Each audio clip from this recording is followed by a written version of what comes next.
चिलबिल का पेड़, संस्कृत को करके चिरबिल्ब। उत्तराखंड में वन चिल्ला भी कहा जाता है। हालांकि चिल्ला दूसरा ट्री है जिसको हम चीला कहते हैं, केजीरिया टोमेंटोसा। लेकिन ये जो दरख्त है बड़ा यूनिक दरख्त है। इसके पत्तों को अगर हम क्रश करके इसकी खुशबू लें तो बिल्कुल अखरोट जैसी खुशबू आती है। तो कह सकते हैं कंडी क्षेत्र का ये अखरोट तुल्य पेड़ है। और इसके पेड़ के वो जो एक इस्तेमाल है, और यहाँ की औरतें हीरानगर कठुआ की औरतें जो हैं इसके पत्तों का दातुन भी करते हैं। उसी तरह जिस तरह से अखरोट का भी दातुन किया जाता है और होंठ लाल हो जाते हैं। और राजस्थान में इस पेड़ को कहा जाता है बंदर बाटी या बंदर पापड़ी, या पापड़ी नाम भी इसका है। लेकिन डोगरा क्षेत्र में, डोगरा इलाके में, सांबा, कठुआ, हीरानगर, बसोली में इसको कहा जाता है दद्दर रुख। दद्दर रुख इसलिए कि एक पत्ता जरा दिखाएंगे, एक शाख हमें, तो इसके पत्ते जो हैं वो रूक्ष होते हैं, माने खुश्क होते हैं। और ये माना जाता है कि इसका जो जूस है उसको चर्म रोगों पर लगाया जाता है। तो ये आप देख रहे हैं इसके पत्ते, और ये पत्ते जो हैं एवरग्रीन ट्री है। सिर्फ 10-15 दिन के लिए इसके पत्ते झड़ते हैं, लेकिन एवरग्रीन ट्री ही माना जाता है। और ये जो इसके लीव्स हैं, अगर इनको क्रश करोगे तो खुशबू बिल्कुल अखरोट की तरह आएगी। डोगरी में इसको एक और नाम मिला हुआ है इसीलिए क्योंकि ये दद्दरी पर भी इस्तेमाल होने वाला एक औषधीय पेड़ है, इसलिए दद्दर रुख। और दूसरा इसका नाम है चमार सम्मा। तो सम्मा जो है वो एक और दरख्त है, ग्लूकीडियन वेलुटिनम या फाइलेंथस वेलुटिनस।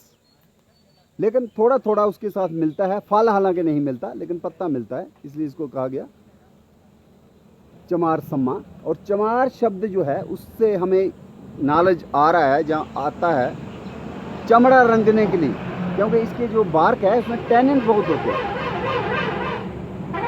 और टैनिन जो हैं बहुत होने से एक टाइम था कि जो चमार लोग थे वो चमड़े को रंगने के लिए ही इसका इस्तेमाल करते थे। लेकिन जो बंदर होते हैं, बंदर जब उनकी मादा बंदरिया को बच्चा होना होता है तो विशेष तौर पर इसके फलों को खाने के लिए वो आती है बंदरिया। और ये माना जाता है उसको जो डिलीवरी के बाद जो ताकत चाहिए उसके लिए ये रामबाण औषधि है। तो उसी से क्लू लेते हुए, प्रकृति से ही क्लू लेते हुए इंसानों ने भी ये समझा कि इसके बीजों का हलवा इंसान भी खा सकता है। बहुत ही पौष्टिक और बलवर्धक इसका हलवा होता है चिलबिल का। तो अगर हम YouTube पे भी देखें तो वहाँ पे इसका हलवा बनाने की विधि भी दी हुई है। आज हम नाडक क्षेत्र में हैं, सांबा फॉरेस्ट डिवीज़न। तो यहाँ मेरे साथ DFO रिसर्च राकेश अब्रोल जी हैं। साथ में आपने अपना नाम क्या बताया? सूबेदार गुरदेव सिंह से। सूबेदार गुरदेव सिंह जी। और यूं ही हम इस जगह पे पहुंचे थे, सूबेदार गुरदेव सिंह जी ने एकदम बोला कि ये पेड़ तो उत्तराखंड में भी होता है और इसके पत्तों को अगर हम सुगंधित मसल करके सुगंध लें तो वो बिल्कुल अखरोट की तरह होती है। इसका मतलब है गुरदेव सिंह जी को इसका नॉलेज था और इस पेड़ से ये भली भांति जुड़े हुए हैं। लेकिन बहुत से लोगों को इस पेड़ के बारे में ज़्यादा मालूमात नहीं है। और ये पेड़ है भी सिर्फ सांबा से लेकर कठुआ वाली बेल्ट पे, और अगर हम बसोली की तरफ जाएं थेन डैम के आसपास ये पेड़ मिलता है। एवरग्रीन ट्री है। 2-4 साल पहले स्टेट फॉरेस्ट रिसर्च इंस्टीट्यूट ने इसकी काफ़ी पौध भी तैयार की थी और हमने फॉरेस्टेशन प्रोग्राम में भी इस पेड़ को रोपित किया। तो हम चाहेंगे कि जो फॉरेस्ट डिवीज़न है सांबा की, यहाँ के DFO साहब हैं और बाकी जो स्टाफ है, उनको चाहिए कि ये फल पक चुके हैं और इस वक्त इसका सीड कलेक्शन का वक्त है। और चूंकि हम बायोडाइवर्सिटी डे 22 मई को है और ये वो महीना है, तो इस वक्त हमको इसके बीज को एकत्रित करके अपनी नर्सरी में पौधशाला में डालने चाहिए ताकि इसके हम और से और पेड़ जो हैं वो बना सकें, लोगों में वितरित कर सकें, लोग अपने खेतों में इसको और लगा सकें। जम्मू के भी कई जगह में, जैसे दूरदर्शन केंद्र में भी हम देखते हैं इस पेड़ को लगाया गया है। तो ये पेड़ जो है औषधीय पेड़ है और खाद्य योग्य पेड़ है। इसकी लकड़ी इतनी बेहतरीन है कि इस लकड़ी से कंगे, करोड़े, कड़छी, मदानी बन सकती है। सफ़ेद रंग की इसकी जो लकड़ी है बहुत ही ड्यूरेबल और कारपेंट्री वर्क के लिए बेस्ट मानी गई है। इतनी बेस्ट कि पहाड़ों में जैसे चिखड़ी का इस्तेमाल होता है, तो हमारे कंडी क्षेत्र में कैंजू भी इसका एक और नाम है इस पेड़ का।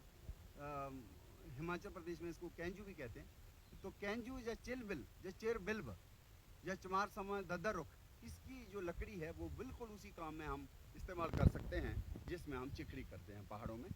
तो ये पेड़ जो है, जिसको साइंस की भाषा में, बॉटनी में, फॉरेस्टर की भाषा में कहा जाता है होलोपटीलिया इंटेग्रिफोलिया, इसके पेड़ जो हैं हमें ज़्यादा से ज़्यादा लगाने चाहिए। और ख़ास करके जब हम बायोडाइवर्सिटी डे 22 मई को मनाने जा रहे हैं, तो मुझे लगता है 22 मई से पहले ही फॉरेस्ट डिपार्टमेंट को इसके सीड कलेक्शन के लिए अपनी टीमें भेजनी चाहिए। और एक दरख्त जो अभी हमने देखा उस जिसके ऊपर फलों से ये लदा हुआ पेड़ है, वो नाड के क्षेत्र में है। फॉरेस्ट की टीम मेरे साथ में है, तो मुझे लगता है ये लोग यहाँ से सीड ले करके इसको कौन सी नर्सरी है, बलोड़ नर्सरी है, वहाँ पे इसका ट्रायल जो है वो शुरू करें। और बहुत ही दुर्लभ पेड़ और कई किस्म के वाइल्ड लाइफ को भी ये आश्रय देता है और इसको फलों को वाइल्ड लाइफ भी खाती है। तो ये है होलोपटीलिया इंटेग्रिफोलिया चमार सम्मा दद्दर रुख चेरबिल्ब या चिलबिल का पेड़।